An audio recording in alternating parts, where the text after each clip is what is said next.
Hello, I am Natalia Wojtkowiak and you are listening to the Manage the Problem podcast. I'm creating this place for owners and decision makers of small and medium-sized manufacturing companies. In this podcast, I talk openly and specifically about the problems of the production industry. I explain complex issues related to production management in simple language. I advise how to create optimized processes and effective teams. This is podcast created by practitioner for practitioners. So if you are looking for a knowledge, inspiration in a field of effective and efficient production and team management, you are in the right place. Welcome. I hope you are ready. Manage the problem. I have no illusions that after this episode of Manage the Problem, you will either be a loyal listener or never turn on again. Well, I will take a risk of publishing this right at the beginning of my adventure with a podcast. Because I truly believe that a group of listeners, professionals, is gathering around it. People who just like me believe that understanding the real causes of problems give us the most effective solutions. I see it. I hear voices in our industry saying that we need to focus on the real reasons behind issue in manufacturing companies. That we need a space for exchange of practical knowledge and professional real-world experience, and the place where all of this is shared openly, honestly, but also with a sense of humor. Unfortunately, I feel that there aren't many such places and individuals in our environment, and I want to change that for us, owners, managers, and engineers in industry sector, and I will do it. Only with your help.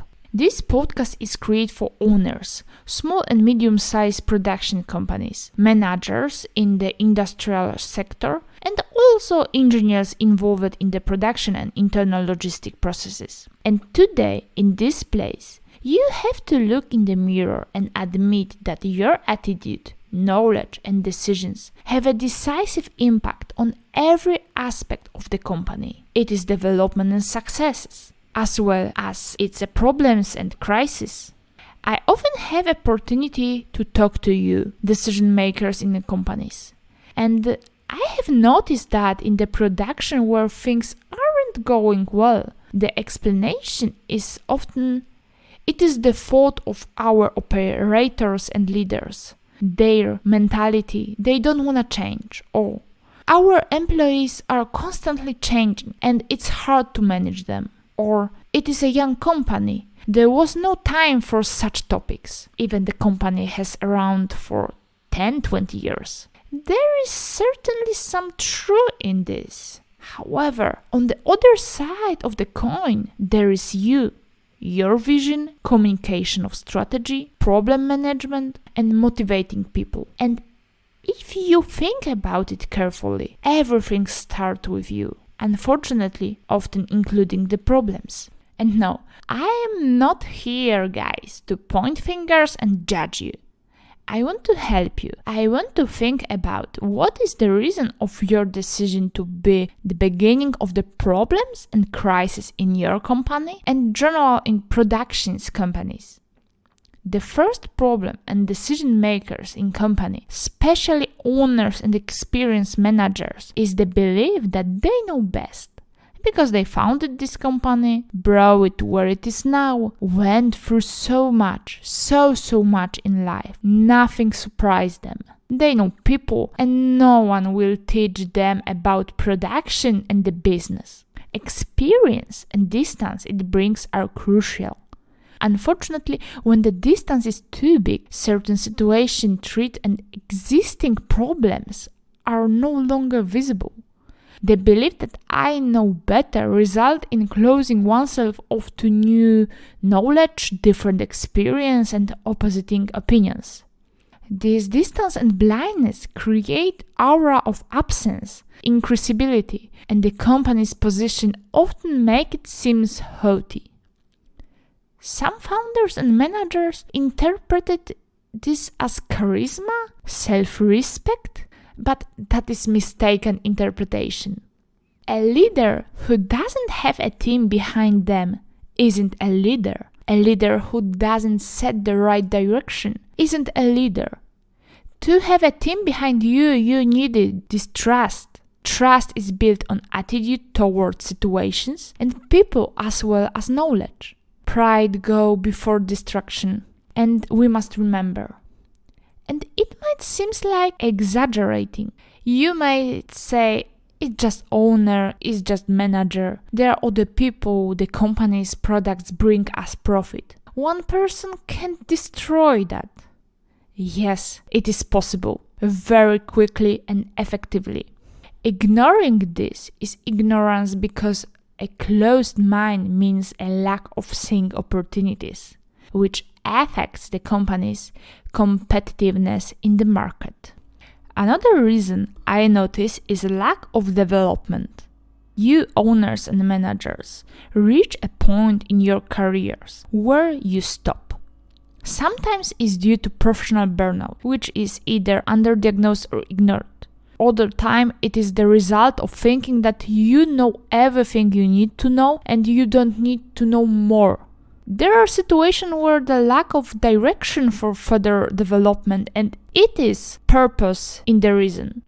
I'm not saying you should go full throttle and accelerate all the time because it will be disaster and we know it.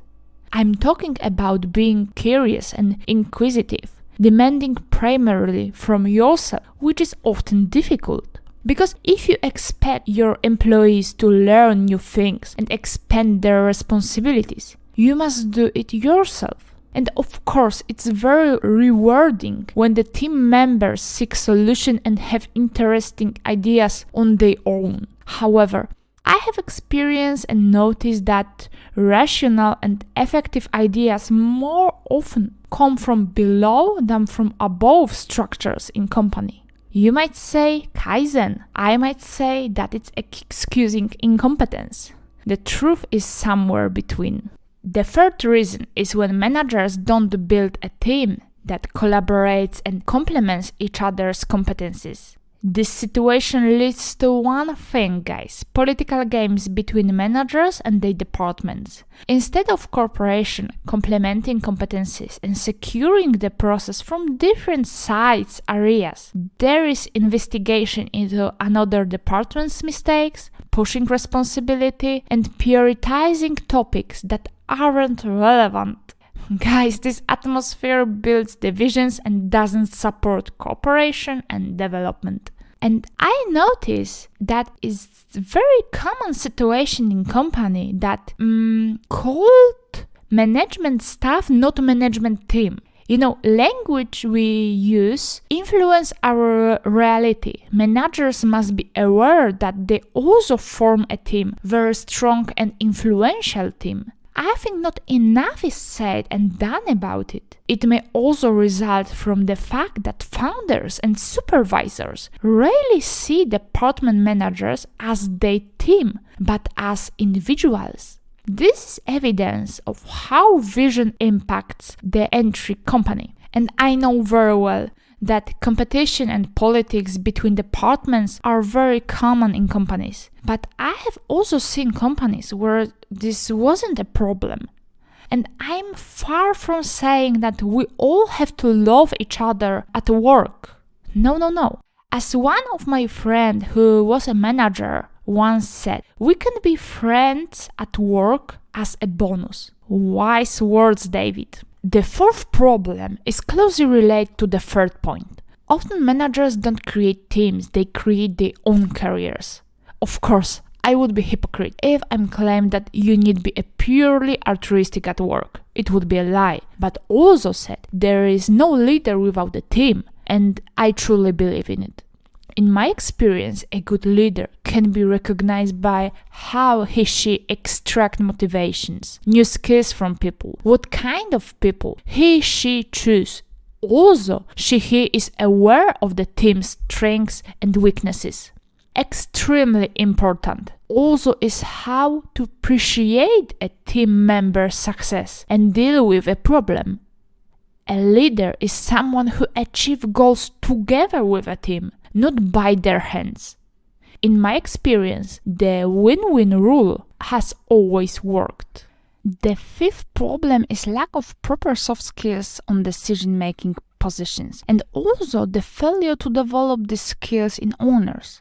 So often hear the saying, because you don't argue with the boss, the owner has deciding voice, or the one who pays your salary has the final word. Okay, guys, it's true, but it's not.